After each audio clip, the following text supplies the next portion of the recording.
يخليني طيب اروح احضر كورس استقبل منه شويه معلومات عشان اعرف ادي للناس، مع ان انت عايش حياتك عمال تاخد 900 الف كورس. يعني على راي حد من اصدقائي المقربين، يعني يقول انا لو عصرتكوا كده هتنزلوا معلومات.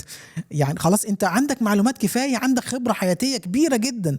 بس تاني السلف داوت او الشك في انه انا قدراتي دي تكفي، ممكن جدا لما اقرر اقعد اركز عشان اشتغل يبدا يشتتني، وابدا اقول لا طب خليني اجيب المعلومه من الحته الفلانيه، خليني اخش اعمل سيرش، خليني اروح على الاي تي يعمل معرفش ايه. كل ده العاب جيمز عقلك بيعملها علشان ما تقعدش تركز على البيزنس بتاعك والحلم بتاعك. انا اتعمل فيه الكلام ده تاني كتير قوي، بشوف ناس كتير جدا من الناس اللي بتتدرب معانا بيقعوا في نفس المطب، وبعد اقول لهم نفس الكلام: ركز على انك تطلع حاجة، تخلق حاجة، تكرييت حاجة وتطلعها للنور ايا كانت. الجملة العظيمة اللي بنقولها طول الوقت: you don't have to be great to start but you have to start to be great.